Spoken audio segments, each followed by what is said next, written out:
हनुमान जी हम सभी के बड़े प्रिय देवता हैं। जय श्री राम आप सभी को। तो जब हनुमान जी की बात हुई है तो ये कथा भी अवश्य आती है। इस कथा में है कि एक बार बाली ने हनुमान जी से युद्ध करके उन्हें परास्त करने का निर्णय ले लिया। जब उसने ये निर्णय लिया तो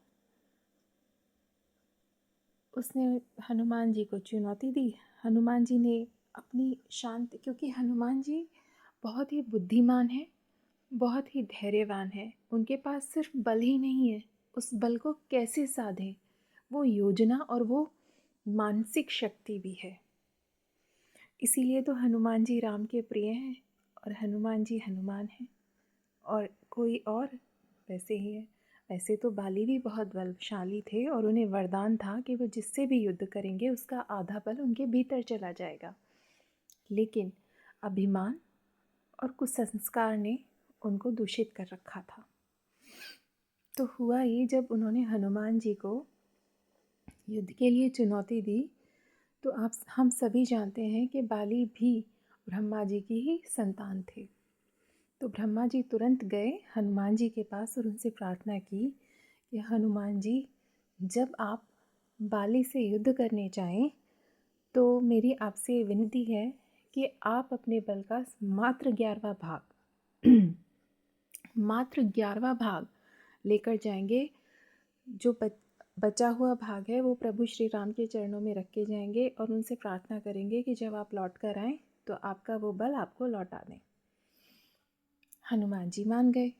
अब वो ये बात मान गए तो फिर युद्ध का दिन आया और मैं आज की भाषा में बोलूँगी युद्ध के एरिना में। तो जब जाने की बात हुई तो हनुमान जी ने जैसे ही युद्ध स्थली में पैर रखा, बाली के पूरे शरीर में दर्द होने लगा, एक एक नस फटने लगी। वो तो ऐसे पागल सा हो गया कि वो युद्ध भूमि से रिवर्स डायरेक्शन में भागा और भागता भागता भागता बहुत दूर जाके पड़ा और बेहोश हो गया। जब वो होश में आया तो ब्रह्मा जी को पास खड़े पाया।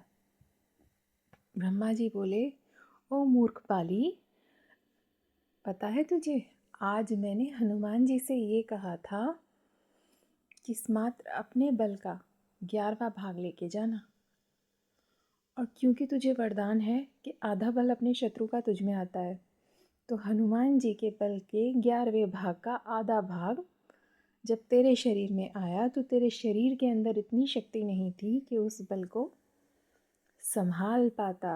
तेरे शरीर की एक एक नस जवाब दे गई। सोच, अगर मैं उनसे जाकर प्रार्थना ना करता और वो पूरे बल के साथ आते तो तू वहीं बम की तरह फट जाता। तो ये है हमारे हनुमान जी की महिमा।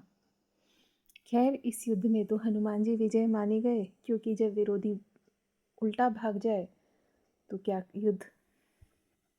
लेकिन इससे हमें ये शिक्षा मिली कि मात्र बल का होना ही कोई कमाल की बात नहीं है। शक्ति तो हाथी में भी होती है, लेकिन उस शक्ति को कैसे संयमित करना है, कैसे नियमित करना है और कैसे उसका उपयोग करना है, बात बड़ी इसमें होती है। इसीलिए जब हम कमज़ोर पड़ते हैं तो उसे कहते हैं ना, हनुमान जी को याद करो।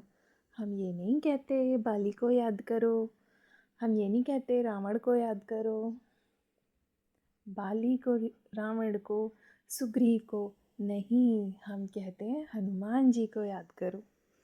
और हनुमान जी से क्या कहते हैं, जामवंत जी, हनुमत याद करो अपने बल को। तो ये बहुत ही सुंदर कहानी है और हम सभी के लिए एक प्यारी सी सीख। धन्यवाद। मैं आपकी दोस्त ऋतु कौशल।